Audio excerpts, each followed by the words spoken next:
some things that can help you out in this life. In this video, you're gonna figure them out.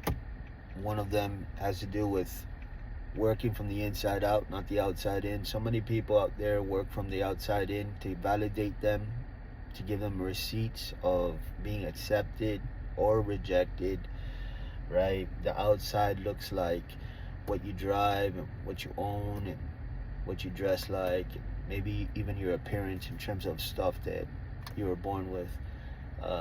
That's the outside in. That's the way Satan operates. Satan operates with shows, spectacles. Satan operates with what it looks like on the outside. Okay, God operates with what it looks like on the inside. As a man thinks, so is he. Okay, out of the abundance of the heart, the mouth speaks. You'll know them by their fruits. It comes from the inside, right? They praise me with their lips, but their hearts are far from me. You see, things can look from a certain type of way on the outside, and it can look a whole nother way on the inside. Okay, so that's what con men are all about. Con men are all about the sleight of hand and showing you what you want to see, but then boom, they take from you from with the left hand kind of thing.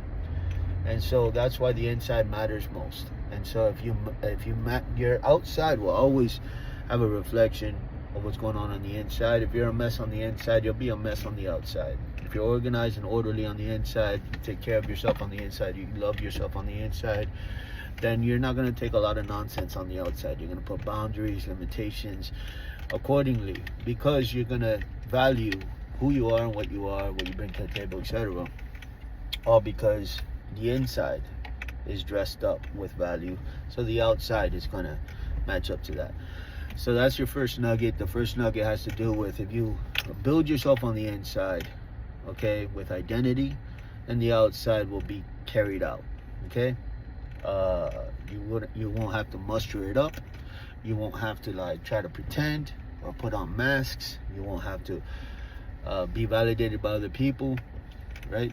It's a dangerous and awesome place to be when you validate yourself. In other words, you don't need other people's approval. You approve of yourself. That's where confidence is bred, right? And that looks like discipline, self-control, respecting yourself, valuing yourself, taking care of yourself, loving on yourself, and building yourself every single day of your life, one form, shape, or another.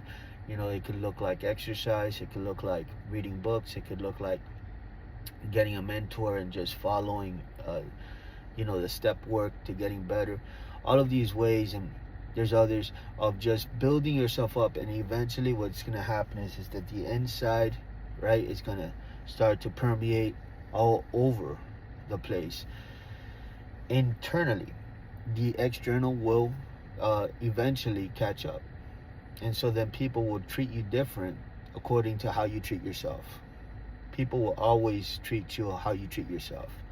You carry yourself with value, they're going to see that, and they're not going to eat. If they try, they should be checked on that. Does that make sense?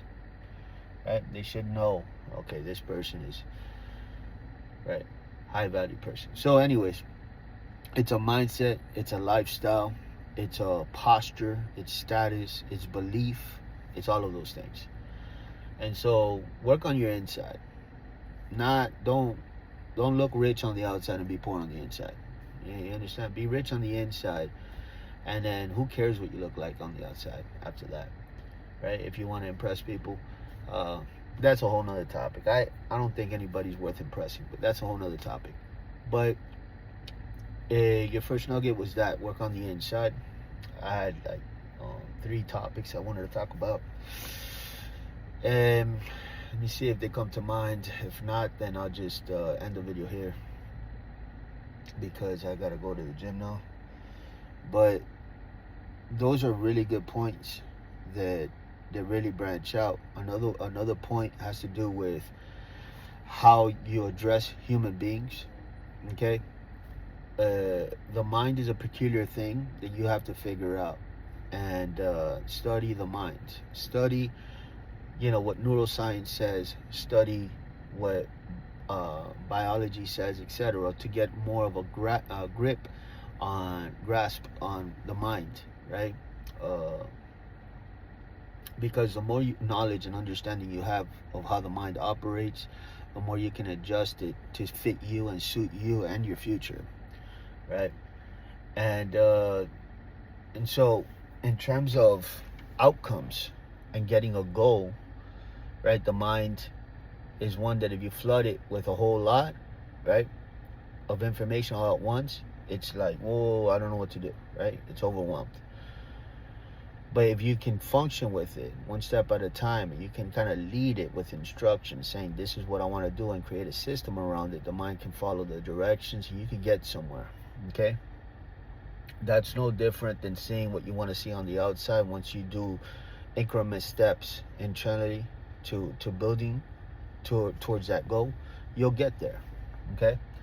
But you need to be consistent, and you need to be patient, right? And persevere over any obstacle that's thrown your way. Guys, I'm going to get going. I'm going to work out right now. But go ahead and get better. Get better. Keep God first place. Jesus is everything. But Jesus has called us to live excellent. An excellent, praiseworthy life, right? And these are the ways that we can help ourselves. God bless you.